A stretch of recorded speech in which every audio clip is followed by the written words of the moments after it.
Lauren Cohn here again. Welcome back to my YouTube channel. As I always say, this is my channel where I show jazz improvisers, upright bass players, bass guitarists, and all instrumentalists how to unleash your soul through the power of jazz. You know, one of the things I love most about playing the bass is that we can really alter the course of the performance in so many different ways. We can fire up the band. We can do it rhythmically, we can do it harmonically, and today specifically I want to talk about the latter. I want to talk about how we can do this harmonically. Today I want to talk about how we can do this just by changing the bass notes. So in my last video, we dug into Maiden Voyage. We talked about how that tune really is the sound of sus and how to really dig into sus chords on that. I want to revisit that today, specifically with what Ron Carter does to this tune on this live performance from 1987 at the Mount Fuji Jazz Festival. Now, I can't really play this here because YouTube will take it down for copyright reasons, but if you just go into YouTube and type in Herbie Hancock Maiden Voyage 1987 Mount Fuji, or just Herbie Hancock Maiden Voyage Live, this will come up. So here's what he does.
So at the top of the tune, first 4 bars, the normal changes of the song are just D sus.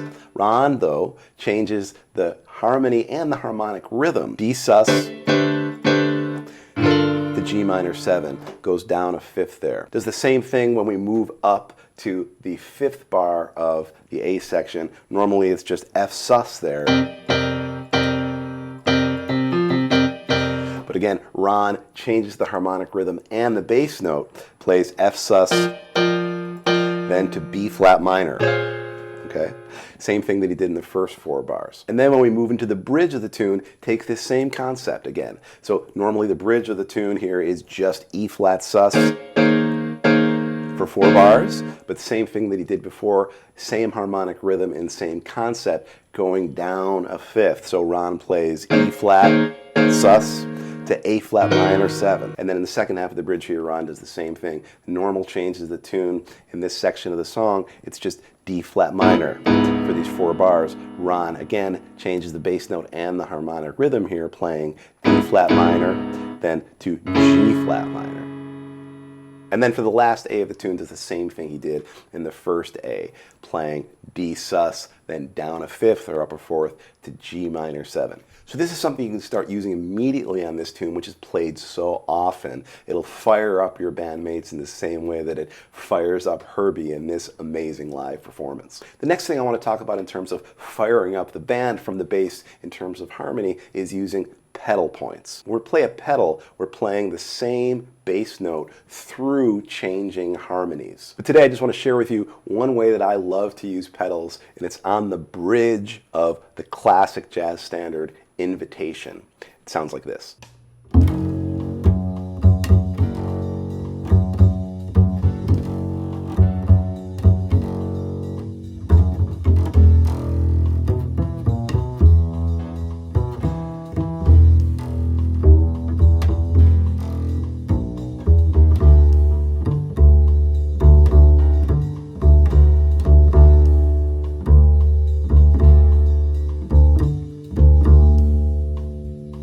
Okay, so the way I'm changing the harmony here using pedals is really simple. I'm just laying on the 5 chord of these 2-5-1s. Instead of just playing the normal changes, instead of playing C sharp minor, F sharp in the bass, and then to B minor 7, which of course sounds great, I lay on the 5. We could really just almost call this concept laying on the 5. So I just play F sharp throughout this whole progression, really giving us for this first chord C sharp minor over F sharp, or really just F sharp sus. And this is where it's really hip, when we get that B minor and I'm still laying on that F sharp. And then we get to the second progression of the bridge, this 4-bar 2-5-1 to A minor 7. Instead of playing the normal bass notes, B minor 7, E7 to A minor, I just, again, lay on the 5, I lay on that E.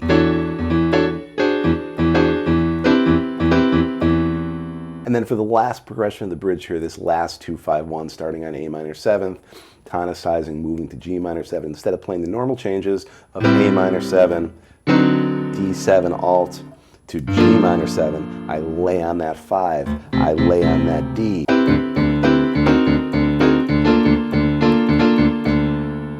So this is a concept you can use anytime you see a 2-5-1, laying on the 5, just playing that 5 chord, pedaling on that 5 chord through the whole progression. So thanks so much. I hope you enjoyed this video, checking out how we can fire up the band using different bass notes and using pedal points. These are just a couple simple ways to do this. Again, this is endless, but this is one of the amazing things that we can do as a bass player. This is why being a bass player is so much fun. We can change the harmony, we can fire up the band in so many different ways. Until next time, practice well.